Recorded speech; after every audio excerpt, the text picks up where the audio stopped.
It's 6 years ago, and I know one thing. I am a very nice person. Thank you. That sounds like a brag, but I don't mean I'm a kind person. I mean I'm nice, and by that I mean nice. I do lots of things to just prove to the world that I am a nice person. If you're sick, I'll bring you soup, quietly resenting you while I give you soup. Any problem you have, I will listen to it. Once a friend of mine, I told her the next day I had to wake up at 6 in the morning, which is, apparently there's a 6 in the morning. Did you know that? And we had gone to the movies, and I was like, I gotta go right away. Gotta go because I gotta get up super early. And she said, sure.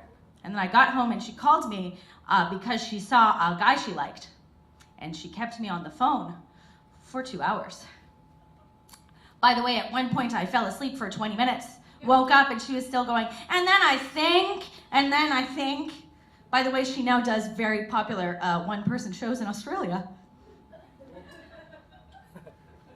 Just a little fun fact. Anyways. So I am a very nice person, and it is killing me. It is crushing me under the weight of expectations of other people, and more specifically, my own expectations of what other people, I assume, because I'm a mind reader, want from me. And I have really just kind of sunk into the ground with it. I've really just discovered depression. I'm a big nerd, so like when I get into something, I really get into it. I just like explore the space. Yeah, I had a really sweet like bathrobe that I wore, and inside it was always a bag of Cheetos. Yeah, like here, I'm gonna give you a hot tip for you depressives out there. Let's be honest, you already know this one, but Cheetos have multiple flavors. All kinds of taste textures. There's a spicy Cheeto that goes really great with a regular Cheeto. You can make like a sandwich while you're crying and looking in the mirror. Yeah, my local like little convenience store knew me by first name at this point. My other thing that I wore were gray sweatpants, constantly with Cheeto stains. Gray sweatpants, the uniform of depression. Or freelance writer. Same thing. Anyways, so I'm just really just getting into this depression thing and just watching hours and hours of He-Man. Yeah, just like, I have the power! I didn't. In fact, I so little had the power that at one point, while in my apartment acting it out, my back went out and I was literally on the ground, eating Cheetos out of a bag that had fallen under the couch. It was a good day. So the other thing I was doing, and this was a great thing, is I was reading a lot of O magazine. Yes. O, the Oprah magazine by Oprah, featuring Oprah. And I'm not making fun of this magazine. If I could, it would be a national institution. It is the greatest magazine ever made. Take that, Harper's. Because Oprah magazine always has things that you can do, and everyone looks great, and everyone's having fun, and Oprah's always there. It's consistent, no matter what. It's Oprah and her best friend Gail, and they are getting things done. Yes. At that point, like, my depression was my Gail, but still. I would read that magazine with my like Cheeto-stained fingers and knew one day it was going to be okay. I was about the middle of the magazine, which I'm going to say is the part of the magazine where they're like, still going, huh? And I read an article about like finding your moment. Finding your moment. It was like kind of a like Ask the Universe kind of thing that was like really popular at the time. Like, I don't know, take half of the stuff out of your closet and then pretend that there's gonna be a boyfriend there, and then you open the door and he's there. Yeah. Super hot, not terrifying. Anyways, so one of the things it said is like, it was choose something, make a big choice. Do something that scares you. Now, I will admit, at this point, everything scared me, especially people seeing me with my greasy hair and my gray sweatpants. But if Oprah, with her smiling face, could do it, so could I. So I waited for my sign. And the next day, it came. It was in Now magazine. Yes, the free magazine was going to change my life. And what was it? It was an ad for a burlesque class. Yes. Now, if there is anything I am afraid of, it is being in any way something sexy in public. At this point, my nickname was Two Cardigan Rodgers because I wore two cardigans. In fact, right now, I am wearing a tank top under a not very low-cut dress, just in case you might see a little bit of skin. So thank you. So I signed up. I looked at Oprah. I said, you and me. And I waited. And I honestly forgot about it. 4 weeks went by. And I got an email that was like, burlesque class, here's the information. And I had a moment where I was like, this is just an email. I don't have to do anything. But Oprah, with her smiling face, she wouldn't say no. Gail would definitely not say no. So I pulled on my best sweatpants. They were black, showed no Cheeto stains. I put on a tank top, I put on a sweater, 2 of them, and I headed out the door. And I got onto the Ossington bus, and I was just bathed in sweat. I was so anxious. I barely left the house at this point. But I knew I could do this. I just, like, in my head, I'm like, every single sports movie metaphor, I'm like, do-do-do, anything I could do. At one point, I looked across and I realized I was actually, like, singing these things out loud. Luckily, I was on the Ossington bus, so I was, like, the least of what was going on, so it was fine. So I get to where the date is on my, like, just crumpled up old Now magazine, because at that point, I was also collecting a lot of old newspapers. Depression. Anyways, I had a beautiful collection. And I walked to where it was, and I came across an alley with no sign. And I thought, okay, you've come this far, you can go home. It's all right. No shame. And then suddenly, a woman appeared and said, like, in the friendliest, kindest voice, like, kindest voice, hey, are you here for the burlesque class? And at that moment, I knew I was stuck because I was too nice to say no and leave. So we waited and we chatted. And about 5 minutes later, she appeared. She was the instructor, and she walked like a perfume waft on the wind. She was so glamorous. Her posture was perfect. Her voice was beautiful. She was everything I've ever wanted to be. And right in front of me, she was real. She opened the door. We went down the stairs into the, like, beautiful dance studio. And one by one, all these women came in. And then I realized my mistake, because I thought this was like a beginner's burlesque class. You know, have you ever been to I don't know, like a yoga class, and you're like, I don't know, yoga, whatever. I'll just go wear whatever. Yeah. And then everyone's wearing like the beautiful Lululemon stuff. Like, think that, but even sexier if that's possible. Everyone is perfect and in full makeup. And I am in my good sweatpants.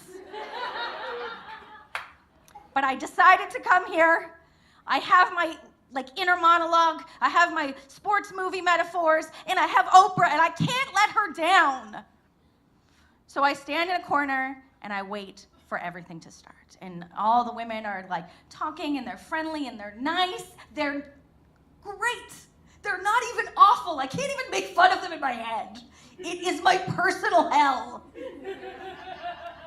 And the beautiful instructor comes, and she puts on some quiet music, and she says, we're here to have some fun today. Yeah. Mm-hmm. Yeah. Whew, sounds like fun, right? If you think nightmares are fun. She puts on the music, and everyone who's clearly known each other for 10 years starts to, like, do moves that we have not been taught yet. And so they start doing moves, and I start doing it like 2 steps off. Yes, and I catch my reflection, and Picture it like if Frankenstein was trying to give you a boner. Just like, just awful. And it's a dance studio, so I can see myself reflected in every angle of my strange face.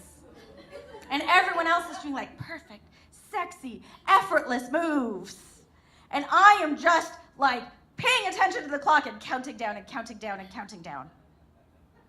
And we get to about halfway through the class. And I'm like, okay, I've made it. It's just half an hour more. Rodgers, you crushed it. Then you can go home and eat all the Cheetos. I guarantee you there's more at the back of the couch. And the teacher smiles and she says, you guys have been so wonderful. We're gonna have a special treat. I don't know if you've ever been in a place where you're uncomfortable and maybe you have an anxiety disorder that maybe you've really only been diagnosed with like a couple years ago. You're really good at anxiety, yeah, and someone says, here's a special treat at a place you're uncomfortable at, but your entire body goes ice cold, which you can see at every reflecting surface. And she says, what we're gonna do is everyone's gonna have a moment. We're all gonna just like embrace our womanhood and have one sexy moment. We're all gonna dance together and then have a moment. And everyone cheers. And like, if they could do a sexy high five, they do that. Like, yeah. And I'm just like in the corner willing myself to die. Like, Oprah, save me. Send the lightning. And she puts on Prince's Get Off, which, by the way, to this day, I cannot listen to. And I like Prince a whole lot. And it's just like, so we start doing some simple moves, and then one by one, all the women come up. It's like, get off. Like that, but sexy.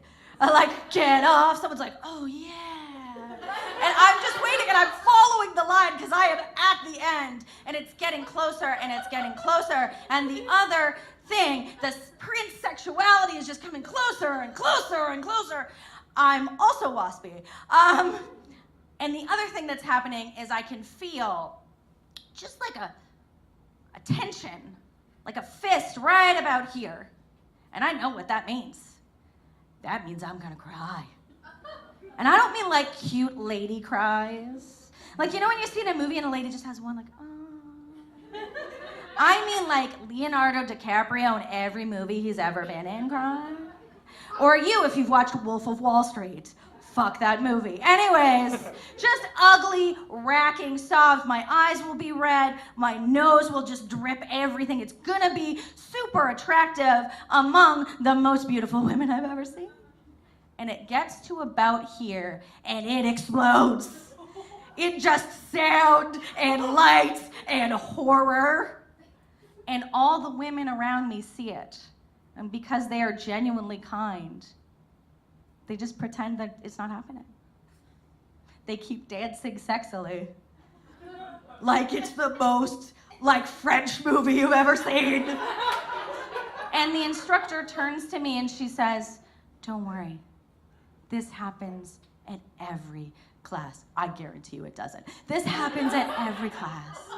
Why don't you just go over to the side, collect yourself, and when you're ready, come back. Like, even that's sexy.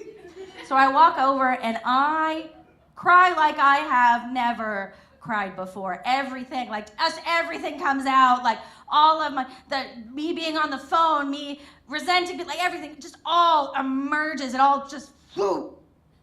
And at that moment I have a thought, and that is, well, it's happened. This is my greatest fear. You know how some people have a dream where they're like in their underpants in front of a classroom? Try being like ugly crying in front of the sexiest people you've ever seen.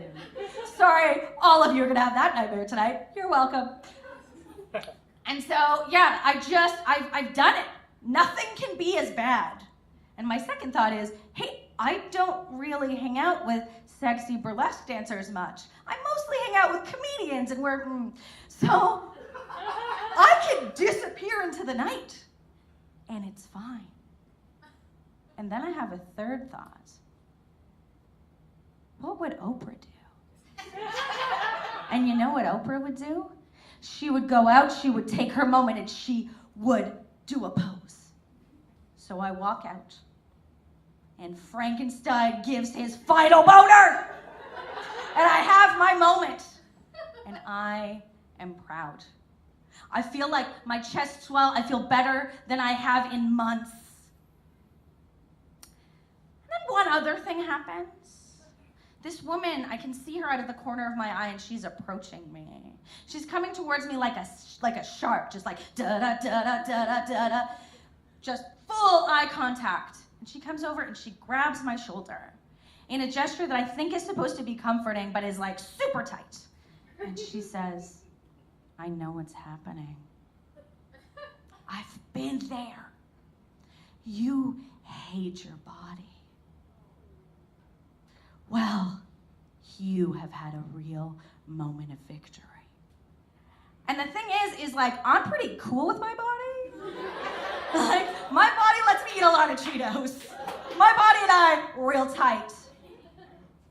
And the second thing I think is, how many times have I done this to other people, thinking I was being nice? So I do all that you can do. I say thank you, and I head out into the night in search of adventure and maybe a Cheeto. Thank you so much.